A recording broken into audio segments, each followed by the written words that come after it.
Budgets might involve a lot of numbers, but they're actually about people, often with the same hopes. I love Australia. Our ego is to really contribute to the community.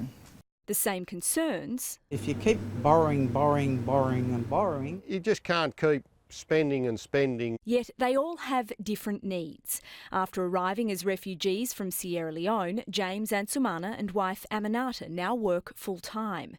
James teaches at TAFE and Aminata helps to settle new migrants. But the cost of sending their 3 children to childcare, even after government benefits, leaves them almost $600 out of pocket every fortnight. That's really huge money out of pocket. And while Aminata wants to work, she's now weighing up whether it's worth it and whether the plans already unveiled by the government will be enough.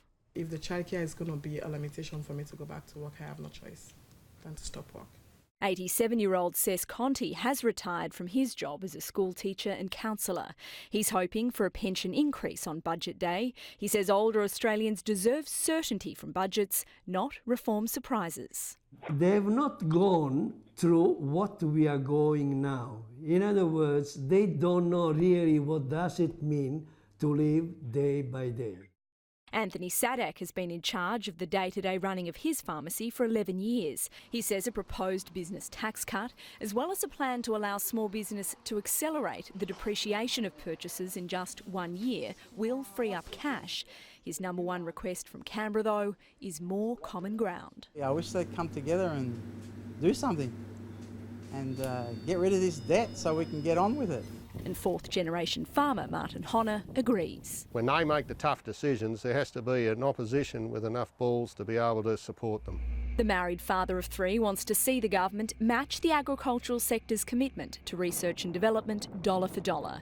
He says food security, bolstering quarantine and truth in labelling should also be priorities. Consumers should want to know what's in their food that they're eating and where it's come from. He says agriculture, not just mining, presents economic opportunities, as long as regional infrastructure like rail keeps up.